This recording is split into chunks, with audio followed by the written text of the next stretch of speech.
একজন হাবশী নারীর গল্প বলছি, যে নারীটা দেখতে অনেক খাটো এবং কালো, বিশ্রী, দুর্বল একজন মহিলা। তিনি দাসী ছিলেন, যার নাম ছিল উম্মে মাহজান। নাম কি ছিল? উম্মে মাহজান। উনি মসজিদে নববী, নবীর মসজিদ যখন মুসল্লি মুক্ত হয়ে যাইত, তার মানে নামাজ শেষ হলে তো মুসল্লি চলে যাইতেন, তখন তিনি মসজিদের ভিতরে ঢুকতেন। মসজিদের ভিতরে ঢুকে সর করে মসজিদ ঝাড়ু দিতেন।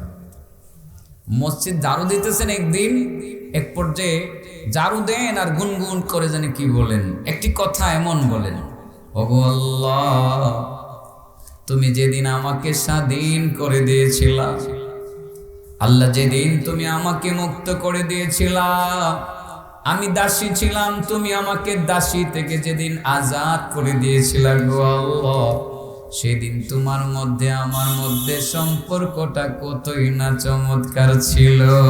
সুবহানাল্লাহ। গনগন করে শুধু একটি কথাই বলে, আল্লাহ, যেদিন তুমি আমাকে স্বাধীন করে দিয়েছিলা, মুক্তি করে দিয়েছিলা, আমার মুক্তির ব্যবস্থা করেছিলা, মাবুদ, সেদিন তোমার মধ্যে আমার মধ্যে সম্পর্কটা কতই না ভালো ছিল। হযরতে আয়েশা সিদ্দিকার বাসা কিন্তু মসজিদে নববীর ভিতরেই ছিল, ঠিক না বেঠে? আমার নবীর রওজার পাশেই কিন্তু আয়েশার হুজরাটা ছিল। আয়েশা মসজিদে ঢুকে দেখেন একজন মহিলা সর করে মসজিদ ঝাড়ু দেয় আর গুনগুন করে একটি কথা বলে, আল্লাহ, যেদিন তুমি আমাকে স্বাধীন করে দিয়েছিলা, যেদিন তুমি আমাকে আজাদ করে দিয়েছিলা, সেদিন তোমার মধ্যে আমার মধ্যে সম্পর্কটা কতই না গভীর ছিল। আয়েশা সিদ্দিকা কান লাগাইয়া মহিলার পিছনে দাঁড়ায় কথাগুলো শুনেন, কিছুই বোঝেন না। একটা পর্যায়ে মহিলার কাঁধের মধ্যে হাত দিয়ে বলেন, বোন গো, তোমার বাড়ি কই জানি না, কোত্থেকে আসলা জানি না, তুমি মসজিদে নববী ঝাড়ু দেও তুমি কিভাবে সেটাও জানি না, তবে সেগুলো জানার আমার দরকার নাই, তোমার অধিকার আছে আল্লাহর ঘর ঝাড়ু দেওয়ার, কিন্তু একটি কথা তুমি বলো যে কথাটা আমি বুঝি না। আমার কামরা থেকে শুনি গুনগুন আওয়াজ হয়, সে আওয়াজগুলো জিকিরের হইতে পারতো, দরুদের হইতে পারতো, এমন তো কোনো জিকির শুনি না, কোনো দরুদ শুনি না। ওগো বোন, গুনগুন করে তুমি কি বলো বুঝতে পারতেছি না।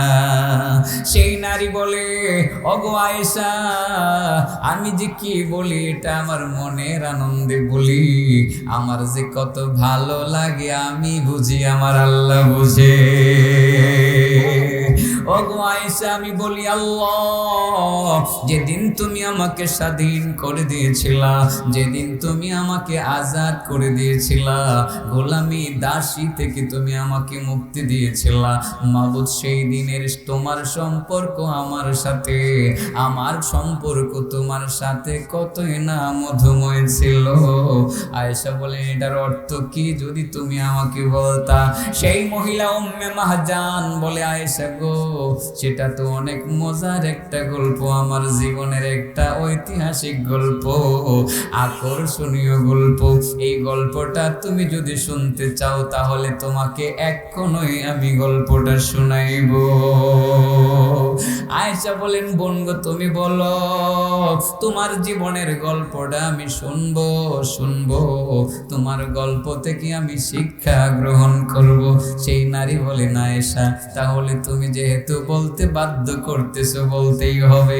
আমি তো হাবশীকৃত দাসী ছিলাম, আমি একজনের অধীনে কাজ করতাম, তিনি ছিলেন আমার মুনিব, আমি মুনিবের চাকরানিগিরি করতাম, আমার মালিকের রান্না বান্না করতাম, আমার মালিকের কাপড় ধুয়ে দিতাম, আমার মালিকের পরিবারের সেবা করতাম, আমার মালিকের স্ত্রীর কাপড় ধুয়ে দিতাম, ছেলে মেয়েদের যত্ন করতাম, ছেলে মেয়েদের রান্না বান্না করতাম, সব ছিল আমার কাজ। আমার মালিক যদি কোনো সফরে বের হতেন, আমাকে সঙ্গে করে নিয়ে যাইতেন, সপরিবারে গেলে পরিবারের সব কাজ আমাকে করতে হইতো। আরব দেশে এখনো সেই প্রথাটা কিন্তু চালু আছে। যারা আপনারা আরব দেশে ঘুরে বেড়ান তখন দেখতে পান, যখন তায়েফে যাবেন আরবি দু একজনকে দেখতে পাবেন, তারা ফ্যামিলি সহ যাচ্ছে, রাস্তার মধ্যে গাছের নিচে তাদের সেই চাটাইটা বিছাইয়া সেখানে বসে নামাজ পড়ে খাওয়া দাওয়া শুরু করে দিয়েছেন। সাথে আছে স্ত্রী, সাথে আছে ছেলে মেয়ে, থাকে আবার একজন চাকরানি। অধিকাংশ মহিলা হয় বাংলাদেশি আর পাকিস্তানি আর ইন্ডিয়ান। ওই সমস্ত মহিলারা কিন্তু সেখানে চাকরানির কাজ করে। ঠিক ওই মনিবের দাসী সেই উম্মে মাহজান বলতেছিল, ওগো আয়েশা, আমার মালিকের সাথে আমি বের হয়ে গেলাম। আয়েশা বের হয়ে আমি একটি রাস্তা অতিক্রম করতেছিলাম, সপরিবারে মালিক রওনা। একটি গাছের নিচে আমরা সেখানে আশ্রয় গ্রহণ করলাম। মালিক চাটাই বিছাইয়া তাবু গাড়লেন, এবার মালিক রেস্ট করবেন, কিন্তু আমি তো দাসী, আমার কোনো অবসর নাই। আমার রান্না করতে হবে, খাবার দাবার রেডি করতে হবে, আমার মনিবকে খাওয়াইতে হবে, আমার মনিবের স্ত্রীকে খাওয়াইতে হবে, তার সন্তানদেরকে খাওয়াইতে হবে। ব্যস্ত হয়ে পড়লাম রান্না বান্নায়। আমার মালিকের একটা মেয়ে ছিল, ওই মেয়েটার নাম ছিল আয়েশা। কি নাম ছিল? আয়েশা। এই আয়েশা মেয়ে যে সুন্দরী একটা মেয়ে, মাথার মধ্যে স্কার্ফ পরিধান করত। তার স্কার্ফটা মূলত চামড়া দ্বারা তৈরি ছিল। তারা সবাই যখন রেস্ট করতেছিল, ঘুমাইতেছিল, আমি তখন রান্না বান্নার মধ্যে ব্যস্ত ছিলাম। আর তার এই যে মাথার স্কার্ফটা ছিল সেটা ওপেন খোলা ছিল। আমি দেখলাম আমার চোখের সামনে আকাশের দিক থেকে একটা চিল এসে গেল।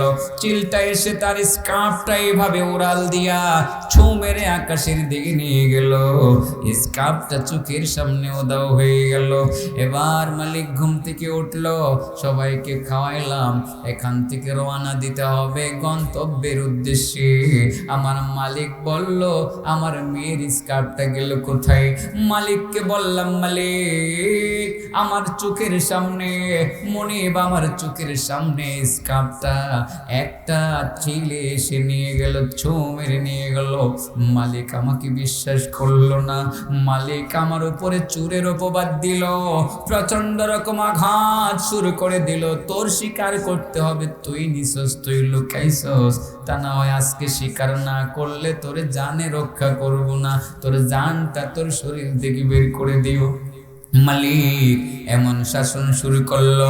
আমি আল্লাহর কসম করে বললাম, মালিক, ও আমার মনিব, আল্লাহর কসম, আল্লাহর কসম, আমি নিজের চোখে দেখেছি এই স্কার্ফটাকে একটা চিল এসে চো মেরে আকাশের দিকে নিয়ে গেছে।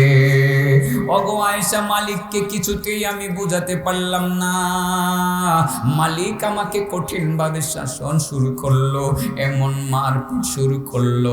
আর যদি কতক্ষণ মারতো আমার জানটা বের হয়ে যাইত।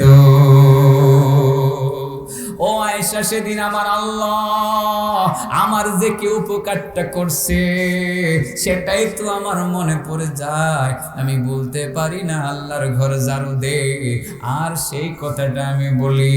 আমার মালিক যখন প্রচন্ড রকম আঘাত শুরু করে দিল, এরই মধ্যে হঠাৎ করে আমি আল্লাহকে বললাম, আল্লাহ, আমি যে সত্যবাদী তুমি ছাড়া তো আর কেউ জানে না। মাবুদ, আমার মালিক তো আমাকে শাসন করতেছে, তুমি যদি আমাকে রক্ষা না করো পৃথিবীর কেউ আমাকে রক্ষা করতে পারবে না।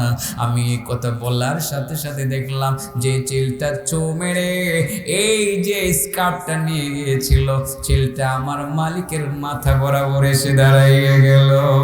উপরের দিক থেকে স্কার্ফটা মালিকের মাথা বরাবর ফেলে দিল, ডাইরেক্ট স্কার্ফটা এসে আমার মালিকের মাথার মধ্যে পড়ে গেল। সুবহানাল্লাহ বলেন। মালিক নিজের মাথা থেকে স্কার্ফটা গ্রহণ করে উপরের দিকে তাকাইয়া দেখলো চিল মাথা বরাবর উপরে অবস্থান করতেছে, এখান থেকে উড়াল দিয়ে তার গন্তব্যস্থলে চলে যাইতেছে। এবার আমার মনিব আমার ব্যাপারে তার ধারণা পাল্টাইছে, এবার আমার কাছে ক্ষমা চাইতে শুরু করছে। ও উম্মে মাহজান, তোমাকে ভুল করেছি, তোমার ব্যাপারে শাসন করে ভুল করেছি, তুমি আমারে ক্ষমা করে দিও। দিও। ও উম্মে মাহজান, অনেক আঘাত করেছি, আমাকে মাফ করে দিও। তুমি তো আমার দাসী, আজ থেকে আমি তোমাকে আর দাসী ডাকবো না, আমি তোমাকে স্বাধীন করে দিয়ে দিলাম।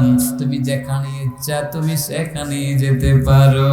ওগো আয়েশা, যেদিন আমার আল্লাহ মালিককে বাধ্য করে আমাকে স্বাধীন করে দিয়েছিলেন, সেদিন যে আমার আল্লাহর সাথে আমার সম্পর্কটা কত গভীর ছিল, সেই সম্পর্কটা আমি জানি আর আমার আল্লাহ জানে।